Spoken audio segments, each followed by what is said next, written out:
It's called a 5-word review.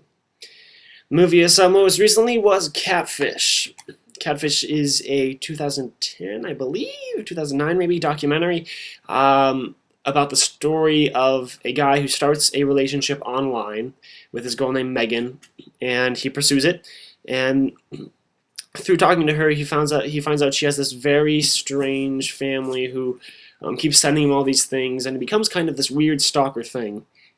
And so he decides he wants to meet Megan in real life, and so he and his two friends, making up the film crew, travel cross country to meet Megan in real life. And it turns out that when they get there, Megan is not who she claims to be at all. And the trailer, that's all you get to know from the trailer, but the trailer makes it look like it's going to be some psycho-twisted, fucked up ending, where they all get murdered or some shit, or they have to run away and escape because the person they actually encounter is this psycho murderer or whatever. But that is wrong. And that brings me to my first word about Catfish, which is misleading. And at first I was hugely disappointed after watching the film because the ending is not shocking, it's not twisted, it's not hard to believe by any means.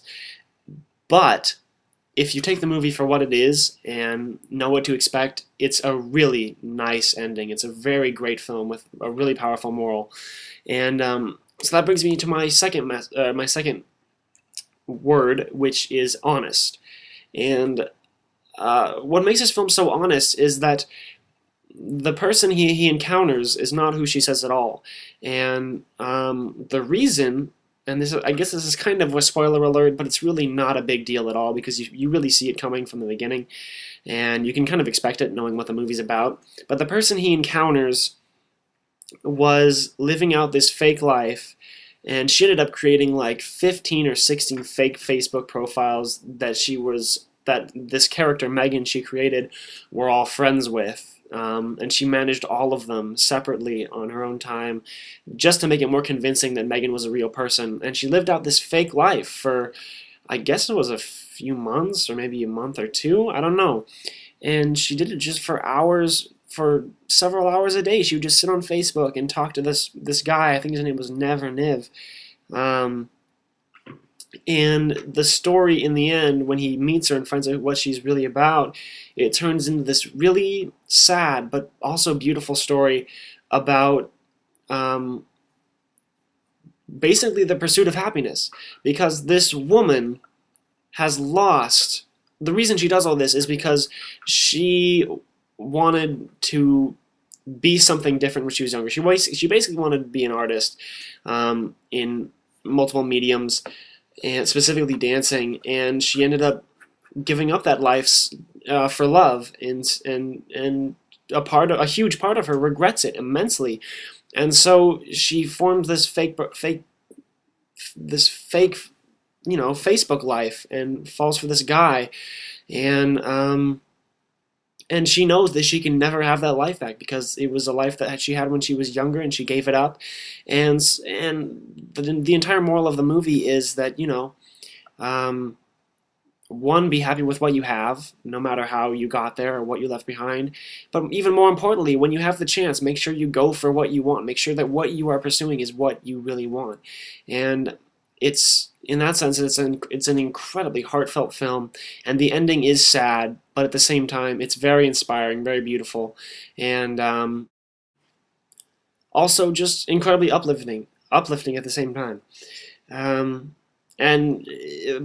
I guess to make it a little less vague, by honest, what I mean is that it looks at an aspect of human life, of us as people, and who we are, what we strive for, and what we can fall into if we give up on what we really want. And it's just a very dead honest portrayal of kind of human. I don't want to say failure, because she got what, she got love and she got a family, but she gave up her dreams and her ambitions. So it's a story of human failure and human sacrifice, but it told in a very beautiful way.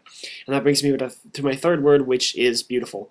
I basically already covered this. It's Just an excellent story overall. And so I guess that brings me to my two technical terms, which are the editing and the execution. Since it's a documentary, you can't really get too technical. And I'm mostly talking about the trailer, because when I heard about this film and all the initial buzz, everyone was talking, and then after it died down, I didn't hear anything else. I didn't hear anyone say that it was particularly shocking, and didn't hear anyone say that they highly recommend it. I didn't hear anything about it after the trailer, after everyone had finally watched the film. And it didn't hit any major distribution at all, so I figured, or I was kind of apprehensive and thinking that maybe this trailer isn't what the movie's about, and it is not what the movie is about at all. So I give them props to the editing and execution for the trailer, I guess, in the most part. And at the same time, the execution of the story, even though it's a documentary and, everything is just by coincidence, it's still a great story, and the way they edited everything together, it tells an awesome tale of, lies and deceit and this crazy world. And at the same time, even though the trailer wasn't accurate, the movie is very accurate in how it's filmed to what the not characters, I keep saying characters, what the people are feeling, because when they first show up at the residence of where Megan is supposed to be, it's this abandoned house, and it's very dark and very creepy and very ominous, and as they're trying to find her, things are just, obviously very wrong, because they know that this woman is not who she says she is, but they have no idea, what's going to happen other than that. So it is very creepy for a while. But once everything settles down, you realize what Megan's true story is. It turns into something completely different. So, and as long as you're expecting that, it's a great film. It's definitely worth watching, just, to see an excellent portrayal of, human emotion, human experience, and yeah, it's a great piece of work. So I would recommend Catfish. Do not go into it expecting a super scary surprise twist, because that's not what you'll get at all. But do expect to be moved, expect to be touched, and you will most likely be very satisfied. So Catfish gets 4 good words out of 5, because it's misleading, and I didn't really like that. But if you know what to expect, it's great. So, guys, have a great day. Check out Catfish if you want to, and as always, thank you very much for your time. See ya.